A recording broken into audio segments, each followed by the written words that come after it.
देश में स्वास्थ्य मुसीबत शुरू हुई तो सरकार ने पूरे देश में पूर्णबंदी का ऐलान कर दिया, लेकिन समस्या रुकने की जगह बढ़ती चली गई। इस बीच दिल्ली के निजामुद्दीन इलाके में तबलीगी जमात का मुद्दा काफी जोर शोर से उठा था। दिल्ली में हुए तबलीगी जमात के कार्यक्रम और उसमें कुछ लोगों के संक्रमित होने की खबर मिलते ही देश के तमाम मीडिया संस्थानों की ओर से इन्हीं को देश में संक्रमण फैलाने का दोषी ठहराए जाने की कोशिशें शुरू हो गई। और इसी मामले को लेकर आज सुप्रीम कोर्ट में सुनवाई हुई। तो कोर्ट में क्या कुछ कहा गया, इस रिपोर्ट में देखिए। मोदी सरकार देश में स्वास्थ्य मुसीबत आने से नहीं रोक पाई। आज हालात ये हैं कि दुनिया में सबसे ज्यादा संक्रमित लोग भारत में हैं, लेकिन केंद्र सरकार ने कभी भी इस मामले में अपनी असफलता को स्वीकार ही नहीं किया। 24 मार्च की रात से देश में पूर्णबंदी लगा दी गई। इसके बाद अचानक दिल्ली के निजामुद्दीन में बना मरकज सुर्खियों में आ गया। मरकज में तबलीगी जमात से जुड़े लोगों ने एक धार्मिक आयोजन में हिस्सा लिया था और बाद में इस कार्यक्रम में शामिल कुछ लोग संक्रमित पाए गए।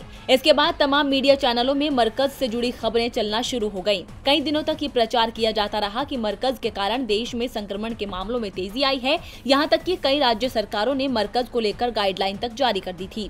मीडिया में हुए एक तरफा रिपोर्टिंग को लेकर मामला सुप्रीम कोर्ट में पहुंच गया।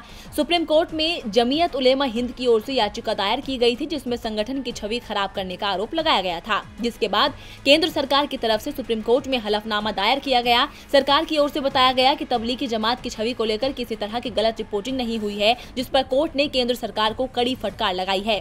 कोर्ट ने हलफनामे को दोबारा जमा करने को कहा है। सुनवाई के दौरान अदालत ने पूछा कि महामारी के दौर में तबलीगी जमात को लेकर किसने आपत्तिजनक रिपोर्टिंग की और उस पर सरकार की तरफ से क्या एक्शन लिया गया, इसकी जानकारी दी जाए। कोर्ट ने साफ कर दिया कि किसी को भी दोषी साबित करने का अधिकार किसी न्यूज चैनल को नहीं है। डीबी लाइव की रिपोर्ट। समय प्रतिकूल है, मौसम अनुकूल है, वादों के फूल हैं, विवादों के शूल हैं। मौका है चुनाव का, पर्व है ये लोक का। चुनावी मौसम में, त्योहारी सीजन में देखिए हमारे साथ लोक पर्व। बिहार, मध्य प्रदेश सहित 12 राज्यों के चुनाव और उपचुनाव पर विशेष कवरेज।